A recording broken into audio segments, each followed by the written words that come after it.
हाय। एक बार फिर से आप सभी के बीच एक महत्वपूर्ण प्रश्नोत्तरी लेकर आए हुए हैं जो कि हिंदी की होगी। हम एक एक क्वेश्चनों को हल करते हुए चलते हैं और आप भी उन सभी प्रश्नों का उत्तर साथ में देते हुए चलिए। तो स्टार्ट करते हैं। जो कि क्वेश्चनों की जो नंबर होगी वो कम से कम 50 प्रश्न होंगे, ठीक है। तो आइए हम एक एक प्रश्न को हल करते हुए चलते हैं। क्वेश्चन कहता है कि एक बस स्टैंड के पास एक आवारा लड़के होते हैं। बस स्टैंड के पास कुछ आवारा लड़के खड़े होते हैं जो गलत व्यवहार बनाते हैं। उनके खिलाफ अगर छेड़खानी के विरुद्ध अगर हम एफआईआर दर्ज करवाते हैं तो हम किनके पास जाएंगे, किनके पास आवेदन करेंगे। एक बार फिर से आपको एक क्वेश्चन बता रहे हैं, है क्या। बस स्टैंड के पास आवारा लड़कों के व्यवहार को बताते हुए तथा उनके खिलाफ छेड़खानी के विरुद्ध एफआईआर दर्ज करवाने के लिए किसे आप आवेदन पत्र लिखेंगे। तो ऑप्शन नंबर ये है अधिकारी महोदय, दूसरा है संस्थापक महोदय, तीसरा है थानाध्यक्ष महोदय और चौथा है बस स्टैंड अधिकारी। आप फंसेंगे दो ऑप्शन में, कौन कौन से में। या तो थानाध्यक्ष महोदय को आप लिखोगे या तो फिर आप बस स्टैंड अधिकारी को लिखोगे। बस स्टैंड अधिकारी आपका तुरंत नहीं होता है, लेकिन हाँ जहाँ पे बस स्टैंड होता है उसके कुछ ही दूर पे एक आपका थानाध्यक्ष होता है जिसको कोतवाली कहते हो आप। तो वहाँ पर आप तुरंत आवेदन लिखवाएंगे, ठीक। इस क्वेश्चन का right answer option number C, थानाध्यक्ष महोदय को आप आवेदन पत्र लिखेंगे। दूसरा क्वेश्चन है कि स्वरों के उच्चारण में लगने वाले समय को क्या कहोगे आप। स्वरों के उच्चारण में लगने वाले समय को आप मात्रा कहोगे।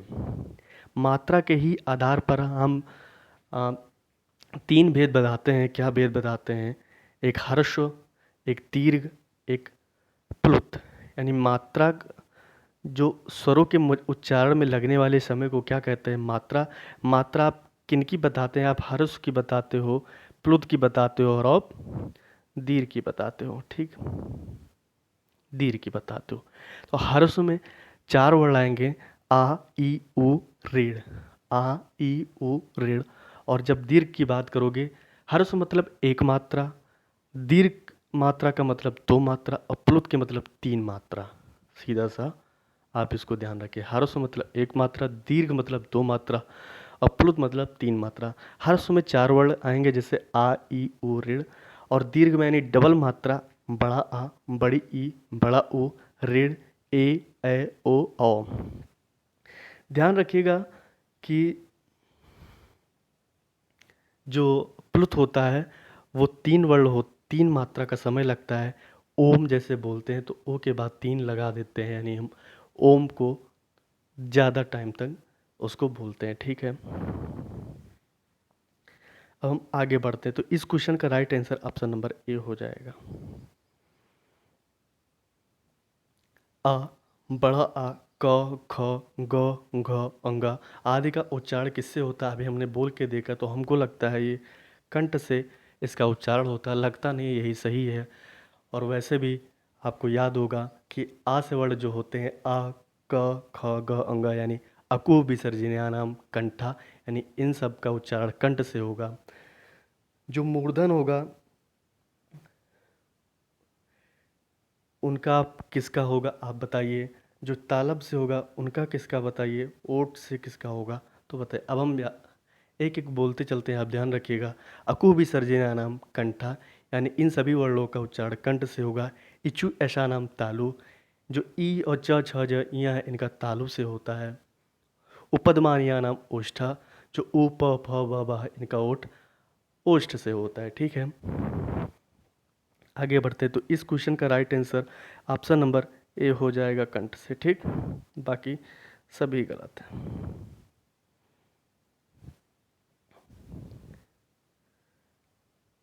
क्वेश्चन नंबर 4, वर्णों के समुदाय को क्या कहते हैं? आप वर्णमाला कहते हो। वर्णों के समुदाय को या वर्णों के सुव्यवस्थित क्रम को वर्णमाला कहते हैं, ठीक है। क्रिया ये, क्रिया होती है, सर्वनाम इस संज्ञा के बदले लगते हैं और अक्षर जो आप का खा गा घा अंगा ये अक्षर हैं आपके, ठीक है। क्रिया लगती है, क्रिया इसको बोलते हैं करना, ठीक है, धातु। क्वेश्चन नंबर 5, स्वर संधि को पहचानिए। पहली बात तो स्वर संधि किसको कहते हैं, तो स्वर संधि के 5 भेद होते हैं। 5 भेद कौन कौन से होते हैं? एक होता है दीर्घ, दूसरा होता है गुण, तीसरा होता है वृद्धि, चौथा होता है यड़, पांचवा होता है अयादि संधि, ठीक है। तो हम एक एक बोल दे रहे हैं। दीर्घ, जो दीर्घ संधि का उदाहरण क्या है?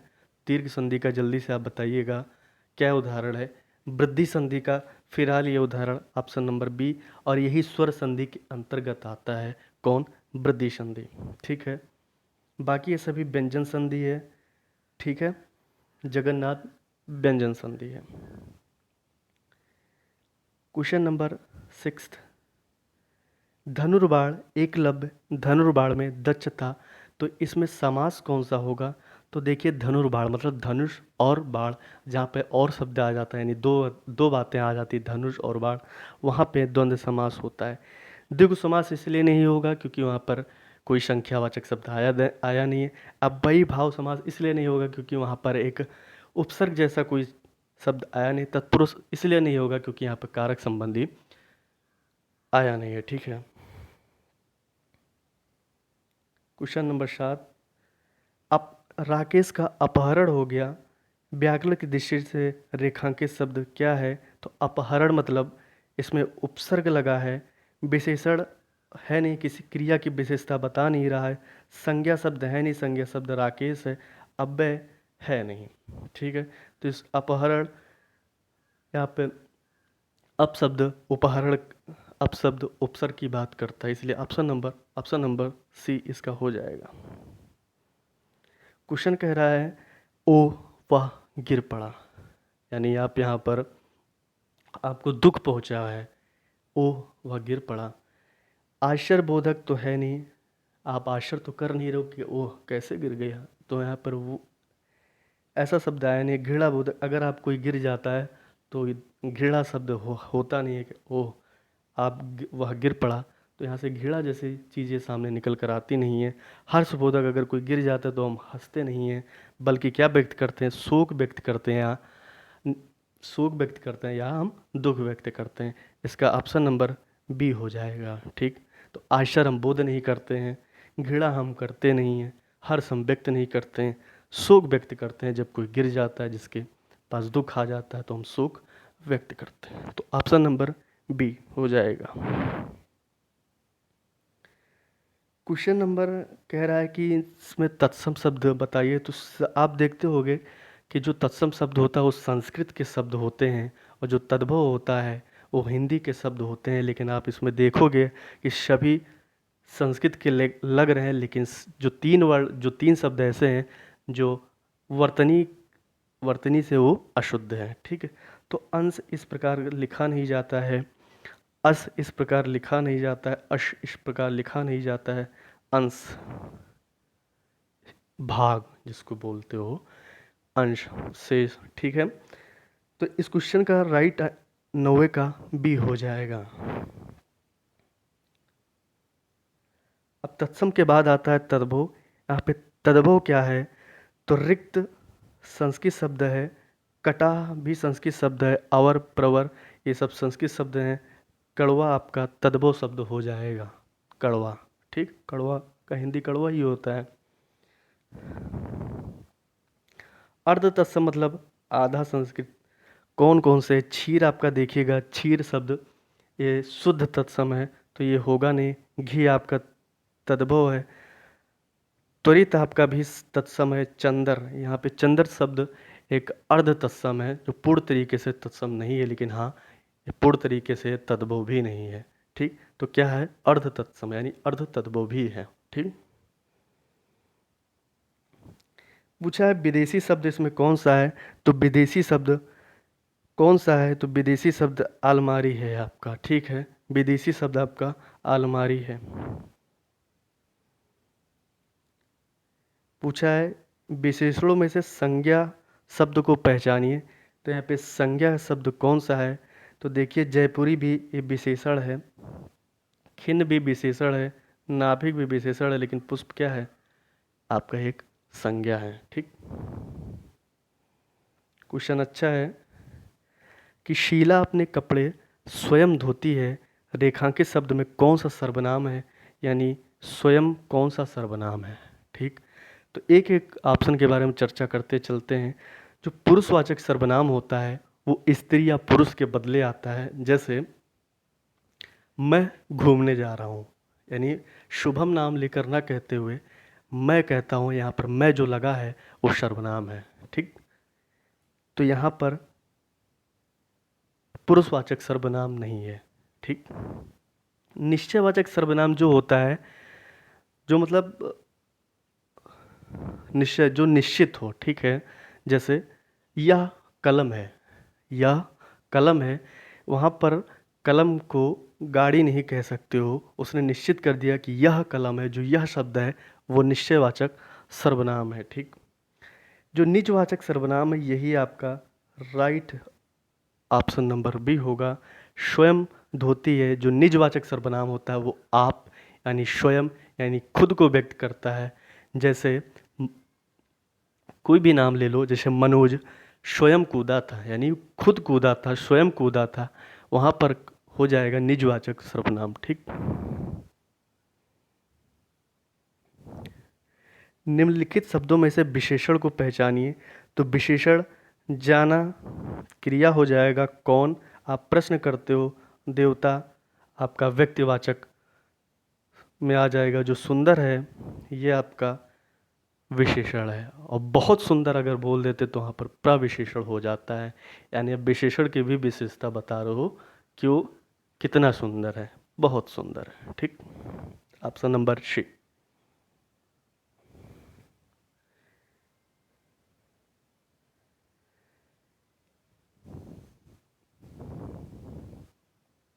मयंक उधर पढ़ता है, मयंक उधर पढ़ता है, रेखांकित शब्द क्या है? यानी उधर शब्द क्या है? क्रिया की विशेषता बता नहीं रहा है, क्रिया की विशेषता बता नहीं रहा। पढ़ता है, यहाँ पर क्रिया विशेषण तब होता अच्छा पढ़ता है ना, तब होता है क्रिया विशेषण। सर्वनाम लगा नहीं है, संज्ञा के बदले आता है। वह पढ़ता है तब वहाँ पर होता है सर्वनाम, तो इसलिए सर्वनाम होगा नहीं। क्रिया है नहीं, क्रिया तो पढ़ता है आपका, तो एक ही शब्द, सॉरी, यहाँ पर ऑप्शन नंबर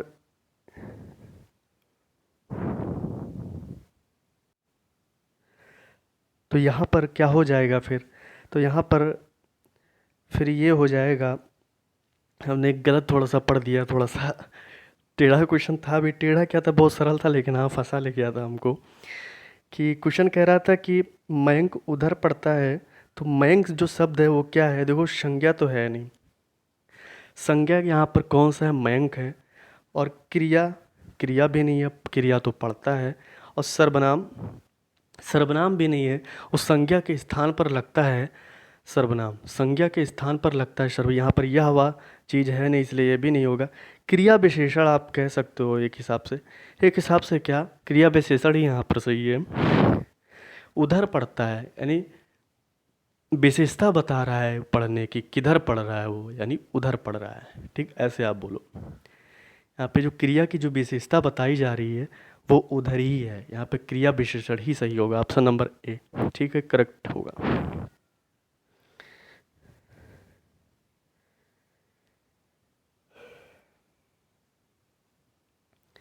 फिर क्वेश्चन नंबर 17, वह लिखता है किंतु बात भी करता है। व्याकरण की दृष्टि से जो रेखांकित शब्द यानी किंतु वो क्या है?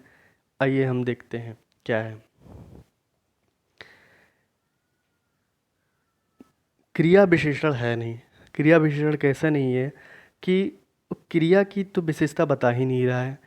वह लिखता है किंतु बात भी करता है, किंतु शब्द क्रिया विशेषण से ऐसा चीज़ है नहीं। संज्ञा भी यहाँ पर नहीं है, क्रिया भी नहीं है, तो है क्या किंतु शब्द? तो किंतु शब्द एक अव्यय के रूप में जुड़ा हुआ शब्द है। ठीक, इस क्वेश्चन का right answer option number B हो जाएगा। वह आता ही होगा, यहाँ पर ही जो रेखांकित शब्द है वो क्या है? निपात। जिस ऐसा कोई शब्द जो लगा दो जिसका हटाने के बाद वाक्य का रूप न बदले, वाक्य का ज्यों का त्यों ही रहे, और ऐसा आप शब्द लगा दो जो जो वाक्य है वो थोड़ा और अच्छा लगने लगे, या उस शब्द को आप कठोर बना दो, मतलब अच्छा बना दो, तो वो निपात होता है। ठीक है, वह आता ही होगा, यानी कंफर्म कर दिए हो आप। अगर आप ही हटा दिए होते तो भी गलत नहीं था, वो आता होगा। ठीक है, तो जो ही शब्द है वो निपात है। क्वेश्चन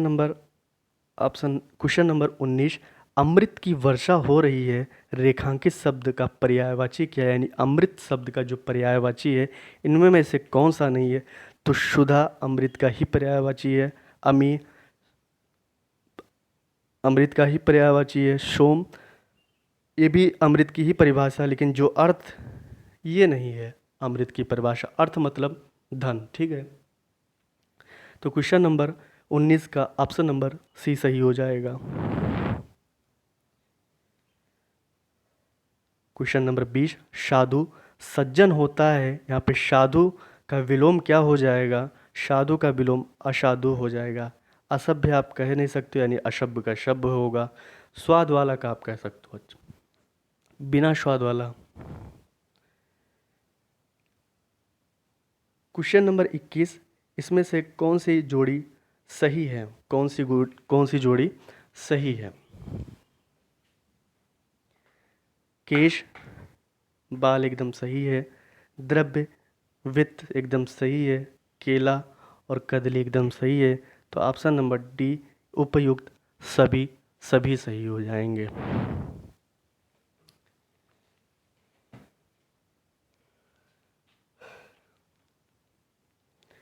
क्वेश्चन नंबर 22, जो अपने स्थान या स्थिति से अलग ना किया जा सके, उस वाक्य के लिए एक शब्द क्या है? अच्युत। यही सही होगा। जो अपने स्थान या स्थिति से अलग ना किया जा सके उसको कहते हैं अच्युत। अटल उसको कहते हैं जो अपनी बातों पर अटल है, अटूट उसको कहते हैं। अपनी ही बातों पर अटूट उसको कहते हैं। बताइएगा कमेंट बॉक्स में कर दिए। ठीक है, क्वेश्चन नंबर 23, झील के निकट मंदिर है, रेखांकित शब्द क्या है? रेखांकित शब्द क्या है यानी निकट? देखो कारण तो बता नहीं रहा है, तो कारणवाचक होगा नहीं। दिशा, दिशा भी नहीं दिया रहा, दिशा मतलब उत्तर दक्षिण पूर्व पश्चिम, इसको कहते हैं दिशा, तो दिशा भी नहीं होगा। कालवाचक, कालवाचक जैसा कोई शब्द नहीं है।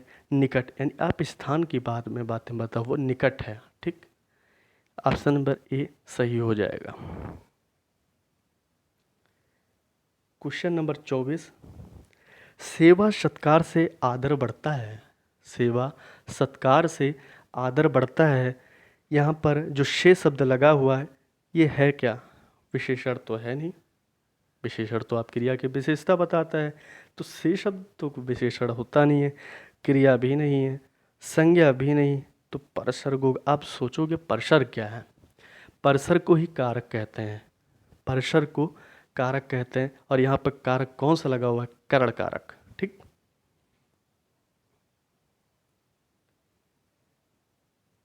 निम्नलिखित विकल्पों में से कौन सा वचन का जोड़ा सही नहीं है? सोना, सोना सही है। एक सोना होता है धातु, और एक सोना होता है जो आप सो रहे हो। छात्र, छात्रगण छात्र है, और छात्रों का समूह है, ये भी सही है। धेनु, धेनु है, ये भी सही है। आटा, आटे, आटा का आटे कैसे हो सकता है? बहुत आटा, आटा खुद ही आप में बहुवचन शब्द है। ठीक है,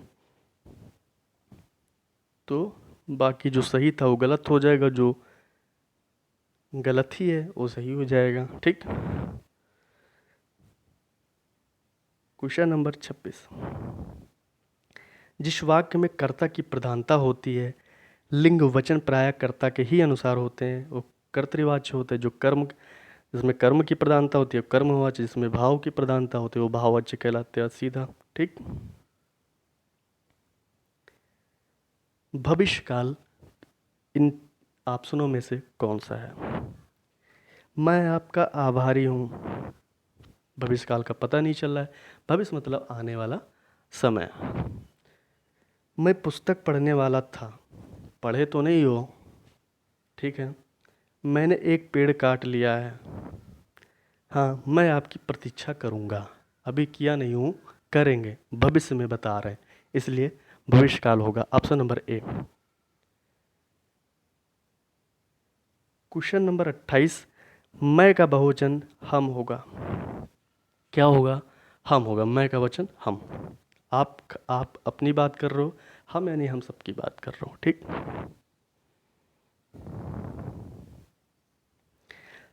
क्वेश्चन नंबर 29, संरचना के आधार पर किए गए वाक्य के वर्गीकरण में इनमें से कौन सा एक प्रकार नहीं है, यानी वाक्य का कौन सा एक प्रकार नहीं है। तो आप सरल वाक्य पढ़ते हो, मिश्र वाक्य पढ़ते हो, संयुक्त वाक्य आज्ञार्थक वाक्य पढ़ते हो, ठीक है। लेकिन जो एक वाक्य का प्रकार नहीं है, उस सरल वाक्य, मिश्र वाक्य, संयुक्त वाक्य, ये वाक्य के प्रकार होते हैं संरचना के आधार पर, ठीक है। आज्ञार्थक वाक्य नहीं होता है। तो इस क्वेश्चन का ऑप्शन नंबर सी हो जाएगा, ठीक।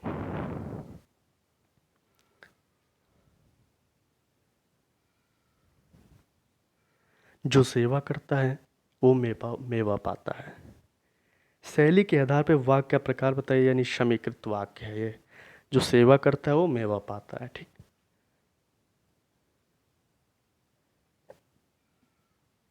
31, मैंने यह काम कर लेना चाहिए। इसमें अशुद्ध क्या है? मैंने यह काम कर लेना चाहिए। देखो, मैंने के जगह पर मुझे आना चाहिए, ठीक है। मुझे यह काम कर लेना चाहिए, इसलिए मैंने जो शब्द है वो गलत लगा हुआ है, यानी अशुद्ध है, ठीक। Option number A.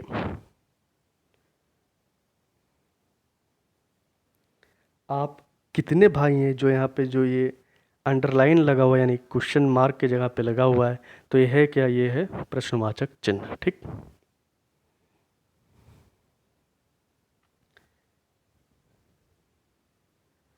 जिस वाक्य में वाह, या, तब, तो, या, अब इत्यादि ये सभी लुप्त हों, वहाँ किस विराम चिन्ह का प्रयोग किया जाता है? वहाँ पर अल्प विराम का प्रयोग किया जाता है। देखो, अर्ध विराम पता है कैसे होता है? अर्ध विराम ऐसे होता है, तो इसका प्रयोग नहीं करते हम, ऐसे का प्रयोग करते हैं, ठीक। वह जाने वाला था, वह हमें कामा लगा देते हैं, वो जाने वाला था, ठीक।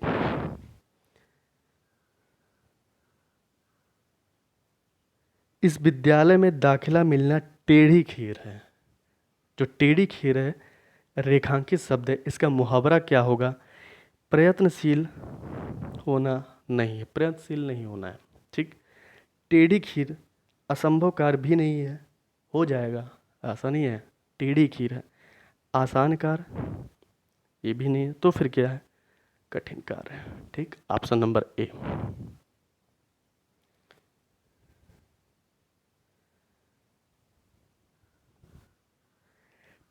पेट भरे मनमोदक से कब? पेट भरे मनमोदक से कब लोकोक्ति का सही अर्थ क्या है? लोकोक्ति का सही अर्थ क्या है? पुरुषार्थ से किसी काम में सफलता न मिलना। पेट भरे मनमोदक से कब, इसका कोई मतलब नहीं है। सच्चाई व ईमानदारी से किसी काम में सफलता मिलना, इसका भी कोई मतलब नहीं है। केवल भगवान के नाम लेने से किसी काम में सफलता नहीं मिलती है, ये भी नहीं है। हाँ, पेट भरे मनमोदक से कब, इसका होगा केवल सोचते रहने से किसी काम में सफलता नहीं मिलती। हम सोच ले कि हमको एग्ज़ाम पास, इस एग्ज़ाम को निकालना है, तो सोचने से आपका काम नहीं होता है। हाँ, आप पढ़ोगे तो आपका एग्ज़ाम निकल जाएगा।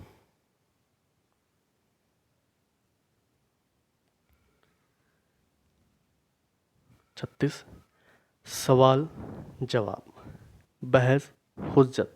दिए गए उत्तर पर उत्तर के लिए एक शब्द क्या है? प्रति उत्तर कहाँ है? Option number C. दिए गए उत्तर पर उत्तर, प्रति उत्तर, ठीक। तो इस सी ऑप्शन सही हो जाएगा। दिए गए विकल्पों में से गेह का समानार्थी क्या है? तो गेह मतलब गृह, सदन, भवन, निकेतन। सदन, भवन, निकेतन इस क्वेश्चन का right answer option number C होगा। 38 में पश्चिमी हिंदी किस आता नहीं है, तो पश्चिमी हिंदी में कौन सा नहीं आता? खड़ी बोली आता है, ब्रज भाषा भी आता है, कन्नौजी भी आता है, ये सभी गलत हो जाएंगे। अवधि नहीं आता है, ठीक। Option number D. हिंदी में अधिकांश शब्द कहाँ से आए, तो हम लोग सभी जानते हैं संस्कृत से ही ज़्यादातर शब्द हिंदी में आए हैं, ठीक।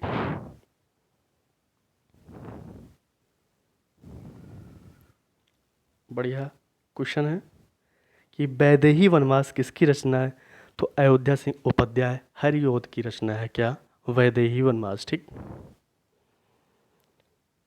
इनमें से छायावाद के रचनाकार कौन हैं, तो छायावाद के रचनाकार 4 हैं। कौन कौन से हैं, तो है जयशंकर प्रसाद, क्या जयशंकर प्रसाद, सूर्यकांत त्रिपाठी निराला और सुमित्रा नंदन पंत, और आपके एक ऑप्शन में है जो है महादेवी वर्मा। तो 4 छायावादी युग हैं, जयशंकर प्रसाद, सूर्यकांत त्रिपाठी निराला, सुमित्रा नंदन पंत और महादेवी वर्मा। और लास्ट क्वेश्चन, मिश्र बंधु विनोद कितने भागों में प्रकाशित हुआ, तो 4 भागों में विभाजित हुआ।